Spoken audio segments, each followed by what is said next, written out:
तुम सब राजा बनना चाहते हो, पर किसी गुलाम की औकात लेकर बैठे हो। हर आदमी कहता है मैं आजाद हूं, और उसी सांस में कहता है लोग क्या कहेंगे। तुम किस आजादी की बात करते हो? जिस आदमी का पूरा जीवन दूसरों की राय पर टिका हो, जो हर काम अपने पड़ोसी, अपने परिवार, अपने समाज की नजरों के लिए करता हो, वो राजा नहीं, वो बाजार की कठपुतली है। तुम्हारे कपड़े तक तुम्हारे नहीं, तुम्हारे विचार तक तुम्हारे नहीं, तुम्हारी प्रार्थनाएं तक उधार की है। तुम्हारा भगवान भी उधार का है, क्योंकि तुमने कभी उसे खोजा नहीं। तुमने बस वही मान लिया जो सब मानते हैं, और तुम सोचते हो तुम विशेष हो। हर मूर्ख यही सोचता है। तुम्हारी भीड़ ने तुम्हें यह सिखाया है कि अलग मत दिखो, शांत रहो, मेल खाओ, और तुमने मान लिया क्योंकि तुम डरपोक हो। तुम्हें अकेला होने से डर लगता है, तुम्हें सच्चा होने से डर लगता है, तुम्हें अपने भीतर झांकने से डर लगता है, क्योंकि वहां जो है उसे देखना आसान नहीं। जो आदमी अपने भीतर नहीं झांक सकता, वो बाहर की सत्ता का दास बन जाता है। भीड़ तुम्हारा मालिक है और तुम उसकी भीड़ के एक दाने। फिर तुम कहते हो मैं अपना रास्ता चुनता हूं। कैसा रास्ता भाई? जो दूसरों के नक्शे पर बना है, जो धर्म ग्रंथों ने तय किया, जो तुम्हारी जाति, तुम्हारा समाज, तुम्हारा परिवार तुम्हारे लिए चुन चुका है। यह रास्ता नहीं, यह जंजीर है। तुम्हें कोई राजा नहीं बनना चाहता, क्योंकि राजा होना मतलब अकेला होना। राजा होना मतलब भीड़ के विरुद्ध खड़ा होना। राजा होना मतलब यह स्वीकार करना कि अगर दुनिया पूरी तरह गलत दिशा में जा रही है तो भी मैं अपनी दिशा में जाऊंगा। और यह हिम्मत तुम्हारे पास नहीं है, क्योंकि तुम सुरक्षित रहना चाहते हो। तुम्हें नाम चाहिए, चेहरा चाहिए, पहचान चाहिए। पर जो खुद को जान लेता है उसे इन चीजों की जरूरत नहीं रहती। भीड़ में जो खड़ा है वह सुरक्षित है पर मरा हुआ है, और जो अकेला निकलता है वह असुरक्षित है पर जीवित है। जीवित आदमी हमेशा जोखिम में रहता है, और तुमने सुरक्षा चुनी, इसलिए तुम्हारा जीवन एक लंबा डर बन गया है। तुमने कभी गौर किया है? तुम्हारी सारी नैतिकता डर पर बनी। ऐसा मत करो वरना लोग क्या कहेंगे, वैसा मत सोचो वरना भगवान सजा देगा। अकेले मत चलो वरना गिर जाओगे। पर गिरने से डरने वाला आदमी कभी उड़ना नहीं सीखता। राजा वही है जो गिरता है और फिर उठता है। भीड़ वाले कभी नहीं गिरते, क्योंकि वे कभी चलते ही नहीं। वे वहीं खड़े हैं, एक दूसरे को पकड़कर, एक दूसरे को ढांढस देते हुए कि हम ठीक हैं। और यही उनकी कब्र है। जो भीड़ के साथ चलता है वो भीड़ के साथ मरता है। जो अकेला चलता है वो मृत्यु के पार जाता है। तुम सोचते हो कि भीड़ तुम्हें समर्थन देगी। नहीं भाई, भीड़ केवल कायरों का घर है। भीड़ को सच्चा आदमी कभी पसंद नहीं आता। भीड़ को भीड़ चाहिए। भीड़ को वो पसंद है जो हां कहे, जो झुके, जो सहमति दे। भीड़ को विरोध से डर लगता है, क्योंकि विरोध सोचने पर मजबूर करता है। इसलिए अगर तुम सोचते हो तुम्हें भीड़ सम्मान देगी तो तुम पागल हो। भीड़ ने कभी सत्य को सम्मान नहीं दिया। भीड़ ने हमेशा उसे सूली पर चढ़ाया है। सुकरात मरा, ईसा मरा, मंसूर मरा, बुद्ध ने अकेलापन चुना, और तुम सोचते हो भीड़ तुम्हारा साथ देगी। तुम्हें राजा बनना है तो पहले मरने की हिम्मत चाहिए, क्योंकि राजा मरने से नहीं डरता, वो मरकर जीता है। भीड़ तुम्हें सुरक्षा देती है, पर उसकी कीमत है तुम्हारी आत्मा। जो आदमी भीड़ में है वो कभी खुद नहीं रह पाता। वह हंसता भी है तो दूसरों के अनुसार, रोता भी है तो अभिनय में। भीड़ ने तुम्हें शुरू से प्रशिक्षित किया है कि तुम्हें दूसरों जैसा बनना है। बचपन से सिखाया गया। लोग क्या सोचेंगे, यही वाक्य सबसे बड़ा जहर है, क्योंकि जो लोग क्या सोचेंगे में जीता है, वो खुद के बारे में कभी नहीं सोचता। तुम्हारी पूरी शिक्षा इस पर टिकी है, कैसे फिट होना है, कैसे अच्छा दिखना है, कैसे सबकी तरह बनना है, पर कोई नहीं सिखाता कैसे अपने जैसा बनना है। और यही वजह है कि दुनिया में लाखों चेहरे हैं पर सब एक जैसे हैं। तुम भीड़ में किसी को पहचान नहीं सकते, क्योंकि सब एक ही मुखौटा पहने हुए हैं। किसी की मुस्कान नकली है, किसी का धर्म उधार का है, किसी की प्रार्थना मजबूरी की है। भीड़ में व्यक्ति मर चुका है, अब केवल भूमिकाएं बची हैं। तुम्हारा संत भीड़ का उत्पाद है, तुम्हारा नेता भीड़ का प्रतिनिधि है, तुम्हारा प्रेम भीड़ के नियमों से बंधा है। हर चीज तय है, क्या पहनना है, किससे प्रेम करना है, किससे विवाह करना है, किससे पूजना है, यहां तक कि तुम्हें कब रोना है वो भी समाज तय करता है। यह भीड़ की जेल है और जेल में सब समान है, कोई राजा नहीं। राजा वही है जो इस जेल से बाहर निकल जाता है, जो कहता है मैं भीड़ से नहीं अपने मौन से निर्देश लूंगा। लेकिन अकेले चलना आसान नहीं है। भीड़ तुम्हारे खिलाफ खड़ी होगी, वे कहेंगे ये पागल हो गया है, क्योंकि भीड़ के लिए मौलिक होना पागलपन है। भीड़ को वही पसंद है जो उनकी तरह सोचता है। भीड़ सोचती नहीं, वो केवल नकल करती है। जो सोचता है वो हमेशा अकेला रह जाता है। इतिहास में हर सत्य अकेले चला है। बुद्ध अकेले निकले, मसीह अकेले मरे, कबीर अकेले हंसे, क्योंकि भीड़ कभी सत्य की साथी नहीं रही। भीड़ का धर्म है झूठ। झूठ सुविधाजनक है, सत्य असुविधाजनक। भीड़ को आराम चाहिए, राजा को स्वतंत्रता, और आराम और स्वतंत्रता साथ नहीं चल सकते। भीड़ कहेगी हम साथ हैं, पर भीड़ के साथ रहना यानी अपनी आत्मा खो देना।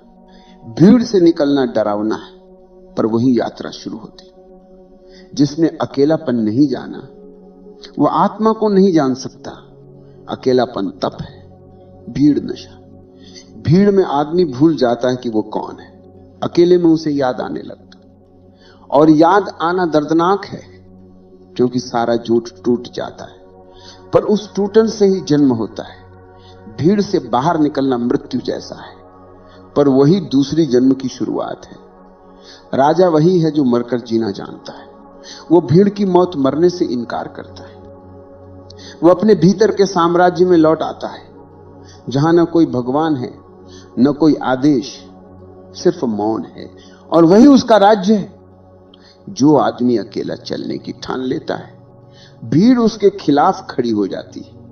भीड़ को अकेला आदमी बर्दाश्त नहीं होता, क्योंकि अकेला आदमी एक आईना है, वो उनके झूठ को दिखाता है। तुमने गौर किया है, भीड़ को हमेशा किसी दुश्मन की जरूरत होती है। कभी नास्तिक दुश्मन है, कभी विद्रोही, कभी असामाजिक, कभी पापी। असल में ये सब नाम नहीं, ये हथियार है। भीड़ इन्हें इस्तेमाल करती है ताकि अपने भीतर की सड़न को छिपा सके। जो भी अकेला चलता है उसके खिलाफ भीड़ को गुस्सा नहीं, डर होता है, क्योंकि अगर एक आदमी बिना सहारे जी सकता है तो बाकी सबको अपने झूठे सहारे पर शक होने लगता है। यह डर बहुत गहरा है।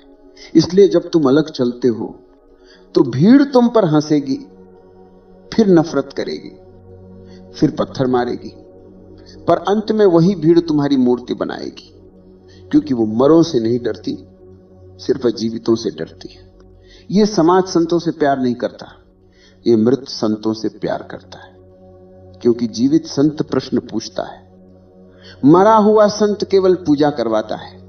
जीवित आदमी असुविधाजनक है, मरा हुआ आदमी उपयोगी है।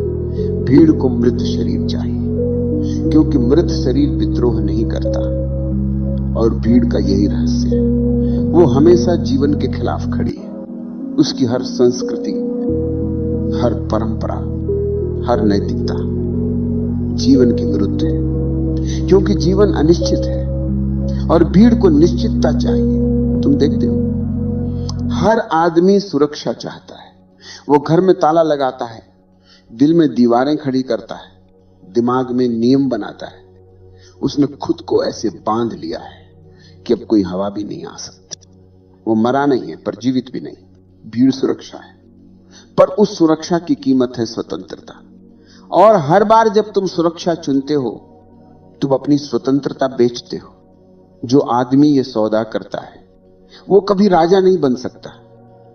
जो अकेला चलने निकलता है वह डर से गुजरता है। पहल उसे लगता है जैसे धरती खिसक गई। अब कोई सहारा नहीं, कोई सलाह नहीं, कोई दिशा नहीं। ये भय असली परीक्षा है, और यह भय जरूरी है, क्योंकि यही तुम्हें बदलता है। भीड़ में रहते हुए तुम कभी अपने भीतर नहीं झांकते। तुम्हारे चारों ओर इतनी आवाजें होती कि तुम्हारी अपनी आवाज खो जाती। पर जैसे ही तुम भीड़ से बाहर आते हो, पहली बार सन्नाटा सुनाई देता है। यह सन्नाटा तुम्हें डराता है, क्योंकि उसमें तुम्हारा मैं भी खो जाता है। भीड़ तुम्हें पहचान देती थी। नाम, धर्म, जाति, विचार, छवि, अब वे सब गिर जाते हैं। तुम न हिंदू रह जाते हो, न मुसलमान, न भारतीय, न समाजवादी। तुम सिर्फ हो। और यही भय है, क्योंकि होना बहुत भारी है और किसी का होना बहुत आसान। भीड़ से बाहर आने वाला आदमी पहल पागल जैसा दिखता है। वो अब झूठी हंसी नहीं हंस सकता, झूठी बात नहीं कर सकता, झूठी पूजा नहीं कर सकता। अब वो साफ दिखता है, और साफ आदमी हमेशा असुविधाजनक होता है। भीड़ को झूठ पसंद है, क्योंकि झूठ सुविधाजनक है। सत्य कठोर है, वो चुभता है। और जो अकेला चलता है वो सत्य की ओर चलता है। इसीलिए भीड़ उससे घृणा करती है। भीड़ को व्यवस्था चाहिए और सत्य अव्यवस्था है। भीड़ को नियम चाहिए और सत्य स्वतंत्रता है। भीड़ को गुलामी चाहिए और सत्य आग है। भीड़ कहेगी वह गलत है, भीड़ कहेगी वह पथभ्रष्ट है। पर जो अकेला चल रहा है वो किसी पथ पर नहीं, वह स्वयं पथ है। यही संघर्ष है। भीड़ हमेशा कहेगी हम ज्यादा हैं, और सत्य हमेशा कहेगा मैं अकेला हूं पर पर्याप्त हूं। जब बुद्ध ने घर छोड़ा था, कोई उनके साथ नहीं था। जब यीशु सूली पर चढ़े, उनके शिष्य भी छिप गए। जब मंसूर ने कहा अना अल हक, भीड़ ने उसे पत्थर मारा। भीड़ हमेशा संख्या में जीतती है, पर इतिहास में हारती है, क्योंकि भीड़ शोर करती है और सत्य मौन में टिका रहता है। जो आदमी अकेला चलता है, उसके लिए पहला कदम सबसे कठिन होता है, दूसरा कदम आसान। तीसरे कदम के बाद वो मुस्कुराने लगता है, क्योंकि अब उसे एहसास होता है कि वो अकेला नहीं, उसके साथ पूरा अस्तित्व है। जो अकेला चलता है वो देखता है, पेड़ भी उसकी भाषा बोलते हैं, हवा भी उसके साथ है, आकाश भी सुन रहा है। भीड़ के बाहर पहली बार वो ईश्वर को देखता है, क्योंकि ईश्वर कभी भीड़ में नहीं मिलता, वो सन्नाटे में मिलता है। भीड़ में तुम शोर सुनते हो, मौन में तुम अस्तित्व सुनते हो। भीड़ में तुम भयभीत रहते हो, मौन में तुम निर्भय हो जाते हो।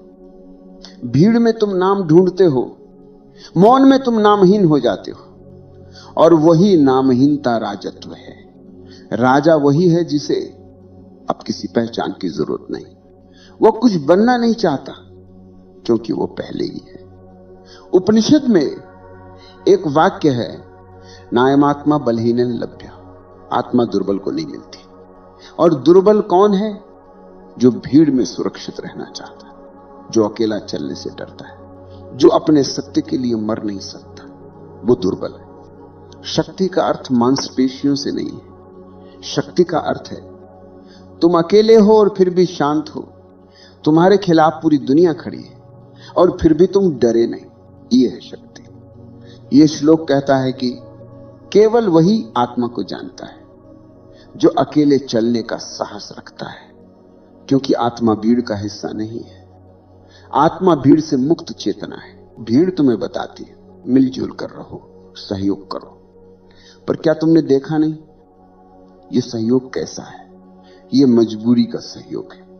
यहां कोई प्रेम नहीं, सिर्फ स्वार्थ है। भीड़ का धर्म है एक दूसरे की कमजोरी ढंकना। भीड़ कमजोरों का समूह है और राजा अकेले चलता है, क्योंकि वो अपनी कमजोरी से भागता नहीं, वो उसका सामना करता है। वो अपने भीतर के अंधेरे को देखता है। वो डरता है पर भागता नहीं, वो गिरता है पर उठता है, वो हारता है पर सीखता है, वो सवाल पूछता है और जवाब नहीं ढूंढता, क्योंकि जवाब अंत है और सवाल ही जीवन है। भीड़ को जवाब चाहिए, राजा को यात्रा चाहिए। भीड़ कहेगी हमारा रास्ता तय है, राजा कहेगा मेरा रास्ता मैं खुद बनाऊंगा। भीड़ कहेगी इतिहास कहता है। राजा कहेगा मैं अपना इतिहास बनाऊंगा। भीड़ कहेगी ईश्वर ऊपर है। राजा कहेगा ईश्वर मेरे भीतर है। यही विरोधाभास है। भीड़ को बाहरी व्यवस्था चाहिए, राजा को भीतर की व्यवस्था। भीड़ को नियम चाहिए, राजा को मौन। भीड़ को नारा चाहिए, राजा को सत्य। भीड़ सोचती अकेला आदमी कमजोर है, पर मैं कहता हूं अकेला आदमी ही बलवान है, क्योंकि उसका कोई सहारा नहीं और यही उसकी ताकत है। भीड़ के पास संख्या है, पर राजा के पास साहस है। भीड़ के पास आवाज है, पर राजा के पास मौन है। भीड़ के पास तर्क हैं, पर राजा के पास सत्य है। भीड़ कहती है हम सब एक जैसे हैं, राजा कहता मैं अलग हूं और यही मेरा सम्मान है। भीड़ हमेशा बराबरी में विश्वास करती है, राजा असमानता में, क्योंकि असमानता ही सुंदरता है। अगर सब एक जैसे हों तो जीवन का अर्थ क्या बचेगा? भीड़ आराम देती है, पर उसका हर आराम नींद है। राजा बेचैन है, पर उसकी बेचैनी जीवन है। भीड़ भूल है, राजा जागरण है। भीड़ का धर्म भीड़ है, राजा का धर्म सत्य है। इस विरोधाभास को जिसने समझ लिया वो राजा है। भले उसके सिर पर ताज न हो, भले उसके पास राज्य न हो, भले लोग उसे पागल कहें। जो समाज के लिए पागल है वो ईश्वर के लिए संपूर्ण है। भीड़ के पास तर्क होगा, राजा के पास अनुभव।